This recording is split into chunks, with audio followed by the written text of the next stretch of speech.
നമസ്കാരം. ഇന്ത്യയിലെ paint consumption per capita consumption ഏകദേശം 4.1 കിലോഗ്രാമാണ്. അതായത് ആവറേജ് പെർ പേഴ്സൺ എന്നാണ് പെർ ക്യാപിറ്റ എന്ന് ഉദ്ദേശിക്കുന്നത്. അപ്പോൾ ഇത് ഗ്ലോബലി ആവറേജസ് നോക്കുമ്പോൾ, അതായത് അമേരിക്ക പോലുള്ള സമ്പന്ന രാജ്യങ്ങളെല്ലാം ഗ്ലോബലി ആവറേജസ് നോക്കുമ്പോൾ ഏകദേശം 13ൻ്റെയും 15ൻ്റെയും കിലോഗ്രാമിൻ്റെ അടുത്താണെന്ന് വരും. അപ്പോൾ ഈ ഗ്ലോബൽ ആവറേജസിൻ്റെ ഒരുപാട് താഴെ ലെവലിലാണ് ഇന്ത്യ ഇപ്പോൾ പെയിന്റ് കൺസ്യൂം ചെയ്യുന്നത് കാണാൻ പറ്റും. ഇനി നമുക്ക് എല്ലാവർക്കും അറിയാം പെയിന്റ് എവിടെയൊക്കെയാണ് യൂസ് ചെയ്യുന്നത്. നമ്മളുടെ എല്ലാവരുടെയും മനസ്സിൽ ആദ്യം വരുന്നത് നമ്മുടെ വീടായിരിക്കും. വീട്, കാറ്, വെഹിക്കിൾസ്, അതുപോലെ തന്നെ ബ്രിഡ്ജസ്, റോഡ്, പിന്നെ റെയിൽവേസ്, ഫ്ലൈറ്റ്, അങ്ങനെ ഏതൊരു കാര്യത്തിനും പെയിൻറ്റ് അത്യന്താപേക്ഷിതമാണെന്ന് എല്ലാവർക്കും അറിയാൻ പറ്റും. ഏതിനൊക്കെയാണ് പെയിൻറ്റ് അടിക്കുന്നത് എന്നതിലുപരി ഏതിനൊക്കെയാണ് പെയിൻറ്റ് അടിക്കാത്തത് എന്നൊക്കെ നോക്കുന്നതായിരിക്കും കുറച്ചുകൂടി ഈസി ആയിട്ടുള്ളത്. അപ്പോൾ ഇന്ത്യ പോലത്തെ ഇത്രയും വലിയൊരു മാർക്കറ്റിൽ ഇത്രയും വലിയൊരു വിഷനോടുകൂടി ഇത്രയും വലിയൊരു മാർക്കറ്റുള്ള ഈ ഒരു ഇന്ത്യ രാജ്യത്തെ ഏറ്റവും വലിയ പെയിൻറ്റ് നിർമ്മാതാക്കളായ ഏഷ്യൻ പെയിൻറ്റ്സ് അവർ ഏകദേശം ഷെയർ പ്രൈസസ് ഏകദേശം 30% മുകളിൽ ഇടിവ് വന്നുകൊണ്ടിരിക്കുകയാണ്. അപ്പോൾ ഇത് നല്ലൊരു അവസരമാണോ അല്ലേ എന്നുള്ള കാര്യങ്ങളാണ് ഇന്നത്തെ വീഡിയോയിൽ നമ്മൾ ഡിസ്കസ് ചെയ്യുന്നത്. ആദ്യമായിട്ട് നമ്മൾ ഈ പെയിൻറ്റ് ഏഷ്യൻ പെയിൻറ്റ്സ് എന്നുള്ള കമ്പനിയുടെ ജസ്റ്റ് ഇതിൻ്റെ ഒരു റീസൺസ് നോക്കുക, അതോടൊപ്പം തന്നെ ഇതിൻ്റെ ഫ്യൂച്ചേഴ്സ് നമ്മൾ നോക്കുക. ഇത്തരം കാര്യങ്ങളാണ് ഇന്നത്തെ വീഡിയോയിൽ നമ്മൾ ഡിസ്കസ് ചെയ്യുന്നത്. ആദ്യമായിട്ട് ഏഷ്യൻ പെയിൻറ്റ്സ് എന്നുള്ളത് പിയർ കമ്പാരിസണിൽ ഇന്ത്യയിലെ ഏറ്റവും വലിയ കമ്പനിയാണ്. അതോടൊപ്പം തന്നെ ഏകദേശം 15ഓളം രാജ്യങ്ങളിൽ പ്ലാൻസ് ഉള്ള കമ്പനിയാണ്. വേൾഡ് വൈഡ് ഓൾമോസ്റ്റ് എല്ലാ കൺട്രീസിലോട്ടും എക്സ്പോർട്ട്സ് ഉള്ള കമ്പനിയാണെന്ന് കാണാൻ പറ്റും. മാർക്കറ്റ് ക്യാപ്പ് 2,29,550 കോടി രൂപയാണ്. നിഫ്റ്റി 50 അംഗമാണ്. അതുപോലെ തന്നെ കറൻറ്റ് പ്രൈസ് 2,391 രൂപയാണ്. 3,423 ഓൾ ടൈം ഹൈയിൽ വന്നതിന് ശേഷമാണ് 2,391 രൂപയിലോട്ട് ഇത് എത്തിയിരിക്കുന്നത് കാണാൻ പറ്റും. ഇനി ഇതിൻ്റെ മറ്റൊരു കാര്യം എന്ന് പറയുന്നത്, നമ്മളെല്ലാവരും പിന്നെ ഷെയർ പ്രൈസസ് ഒഴിവാക്കുമ്പോൾ FIIയും DIയും പോലുള്ളവർ ഷെയർ അനുപാതികമായിട്ട് ഇൻക്രീസ് ചെയ്യിപ്പിക്കുന്നു എന്നുള്ളത് കാണാൻ പറ്റുന്നതാണ്. ഇനി ഇതിൻ്റെ സ്റ്റോക്ക് പ്രൈസസ് സ്റ്റോക്ക് PE 48.8 ആണ്. അത് ഇൻഡസ്ട്രി PEയുടെ സ്വല്പം മുകളിലാണെന്ന് കാണാൻ പറ്റും. അത്ര വലിയൊരു ബുദ്ധിമുട്ടുള്ള കാര്യമല്ല എന്ന് കാണാൻ പറ്റും. ROC ROEയും ബെറ്ററാണ്. 37.5 31.4. അതുപോലെ തന്നെ EPS 47.6 റുപ്പീസാണ്. ലയബിലിറ്റീസ് 8,000 കോടി രൂപയുടെ കറണ്ട് ലയബിലിറ്റിയും 898 കോടി രൂപയുടെ കണ്ടിൻജൻറ്റ് ലയബിലിറ്റീസ് ഉണ്ടെന്ന് കാണാൻ പറ്റും. ലീസ് ലയബിലിറ്റി 1,393 കോടി രൂപയാണ്. പ്രൊമോട്ടർ ഹോൾഡിംഗ് 52% പ്രൊമോട്ടർ ഹോൾഡിംഗ് ഉണ്ട്. ഈ ഹോൾഡിങ്ങിൻ്റെ കാര്യം നമ്മൾ ഡിസ്കസ് ചെയ്യുക. ഇനി ഇതാണ് ഇവരുടെ ഒരു 5 ഇയർ ഗ്രാഫ് എന്ന് പറയുന്നത്. നമ്മൾ എന്തുകൊണ്ടാണ് ഇത് അവസരം എന്ന് പറയുന്നത്, എപ്പോഴൊക്കെയാണോ ഇതിൻ്റെ ഷെയർ പ്രൈസസ്, അതായത് ഇപ്പോൾ ജൂൺ 2022 2,580 വന്നിരുന്നു. അതിനുശേഷം അതേ വർഷം തന്നെ ഓഗസ്റ്റ് ആകുമ്പോഴേക്കും അത് 3,473% ഇൻക്രീസ് ആയി. Almost 20 above percentages. അതുപോലെ തന്നെ ഇതിൻ്റെ ഷെയർ പ്രൈസസ് 2023 ജനുവരിയിൽ 2,722 ആയിരുന്നു. അതേ വർഷം ജൂലൈ ആകുമ്പോഴേക്കായിരുന്നു 3,390 രൂപയായി ഇൻക്രീസ് ചെയ്തിരിക്കുന്നു. അതോടൊപ്പം തന്നെ 2024 മെയ്യിൽ 2,700 താഴ്ത്തും വന്നിരുന്നു. അത് അതേ വർഷം തന്നെ 2024 തന്നെ സെപ്റ്റംബറിൽ 3,358 രൂപയായിരുന്നു. ഈ 3,358 സെപ്റ്റംബറിൽ ഉണ്ടായിരുന്ന ഷെയർ പ്രൈസസ് ആണ് ഇപ്പോൾ ഏകദേശം 2,393 അവൈലബിൾ ആണെന്നുള്ളത് കാണാൻ പറ്റും. ഇനി ഇവരുടെ നമ്മൾ ജസ്റ്റ് അവരുടെ സെയിൽസിലോട്ടും മറ്റു കാര്യങ്ങളിലോട്ടും മാത്രം പോവുകയാണ്. സെയിൽസ് സെപ്റ്റംബർ 2024 ക്വാർട്ടറിൽ 8,028 കോടി രൂപയായിരുന്നു. ഇത് കഴിഞ്ഞ വർഷം 8,479. നമ്മളെപ്പോഴും ഒരു സീസണലി ആയിട്ടാണ് ഇത് നോക്കുക. ഈ വർഷത്തെ സെപ്റ്റംബർ കഴിഞ്ഞ വർഷത്തെ സെപ്റ്റംബർ ക്വാർട്ടർ റിസൾട്ട്സാണ് നമ്മൾ കമ്പയർ ചെയ്യുക. ബിക്കോസ് പെയിൻ കൺസംഷൻ മറ്റും സീസണലി ആയിട്ടാണ് ആൾക്കാർ യൂസ് ചെയ്യുന്നതും. അപ്പോൾ എപ്പോഴും നമ്മൾ കഴിഞ്ഞ വർഷത്തെ സീസണായിട്ടാണ് കമ്പയർ ചെയ്യേണ്ടതെന്നുള്ള പറ്റും.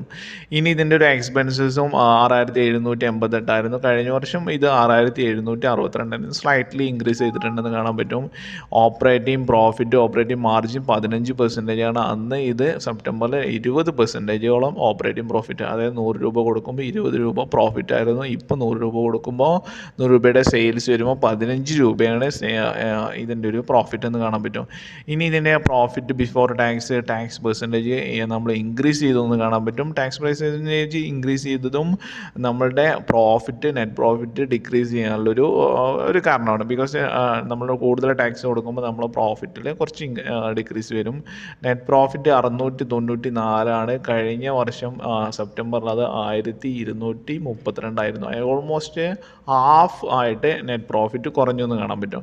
ഇനി ഇതിൻ്റെ ജസ്റ്റ് റീസൺസ് നമ്മൾ നോക്കുകയാണെങ്കിൽ ഇയർലി ബേസിസ് നോക്കുമ്പോൾ നമുക്ക് സെയിൽസ് മാർച്ച് 2024 ഇൻക്രീസ് ചെയ്തിരിക്കുന്നതാണ് കാണാൻ പറ്റുക. 2023 സെയിൽസുമായി ബന്ധപ്പെട്ട് ഇത് ഇൻക്രീസ് ചെയ്തിരിക്കുന്നത്. എക്സ്പെൻസസ് കുറഞ്ഞു എന്ന് കാണാൻ പറ്റും. പക്ഷേ എവിടെയൊക്കെയാണ് എന്തുകൊണ്ടാണ് നമ്മളെ പ്രോഫിറ്റ് കുറഞ്ഞു എന്നുള്ളതിൽ നമ്മൾ ഒരുപാട് നോക്കേണ്ടതാണ്. അതുപോലെ തന്നെ ഈ ഒരു ഇയർലി ബേസിസ് ഓപ്പറേറ്റിംഗ് പ്രോഫിറ്റ് മാർജിനും ഇൻക്രീസ് ചെയ്തിട്ടുണ്ട്. പ്രോഫിറ്റ് ബിഫോർ ടാക്സ് ഇൻക്രീസ് ചെയ്തിട്ടുണ്ട്. അപ്പോൾ ഇതുമായി ബന്ധപ്പെട്ട് ഇവരുടെ ബാലൻസ് ഷീറ്റ് നോക്കുകയാണെങ്കിൽ നമ്മളെ ഈ ലാൻഡ് ഇവർക്ക് കഴിഞ്ഞ വർഷം മാർച്ച് 23 ലാൻഡ് ഉണ്ടായിരുന്നത് 804 കോടി രൂപയായിരുന്നു. ഇപ്പോൾ അത് 1126 കോടി രൂപയുടെ ലാൻഡ് ഉണ്ടെന്ന് കാണാൻ പറ്റും. അപ്പോൾ അതുപോലെ തന്നെ ബിൽഡിംഗ് അവർ ഇൻക്രീസ് ചെയ്തിട്ടുണ്ട്. 2853 കോടി രൂപയായിരുന്നു, അത് 3390 രൂപയായിരുന്നു. പ്ലാന്റ് മെഷീനറീസ് അവർ ഇൻക്രീസ് ചെയ്തിട്ടുണ്ട്. 5422 കോടി രൂപ, അത് കഴിഞ്ഞ വർഷം അത് 4825. എക്യുപ്മെൻറ്റ്സ് ഇൻക്രീസ് ചെയ്തിട്ടുണ്ട് 270 കോടി, അത് ഇപ്പോൾ 798 കോടി.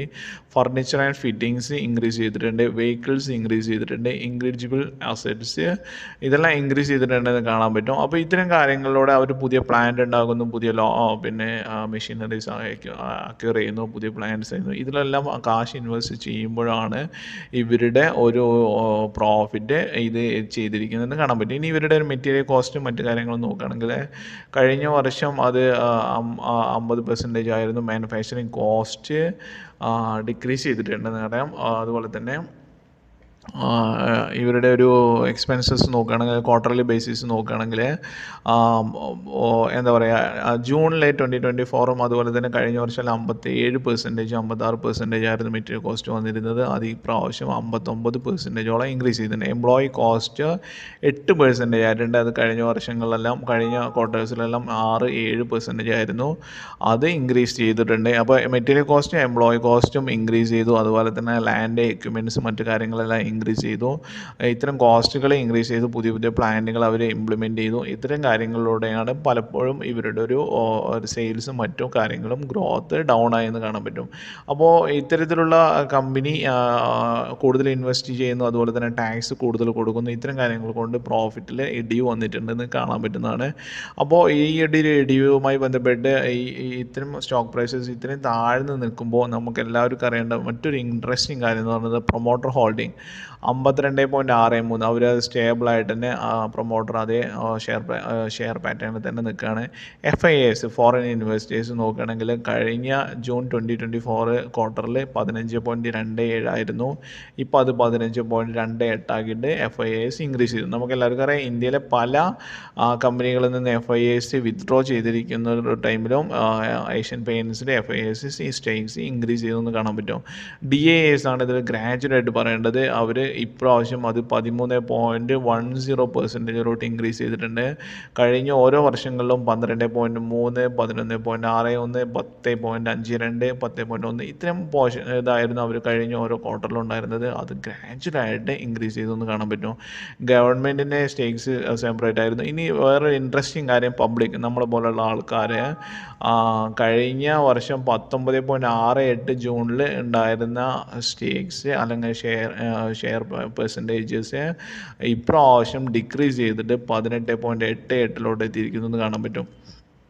അപ്പോൾ ഈ ഒരു percentage number of share holders ഒരുപാട് കുറഞ്ഞു എന്ന് കാണാൻ പറ്റും. അതായത് 9,75,807 ഷെയർസാണ് ഇപ്പോൾ അവർക്കുള്ളത്. അത് കഴിഞ്ഞ ഇതിൽ 11,11,601 ആയിരുന്നു.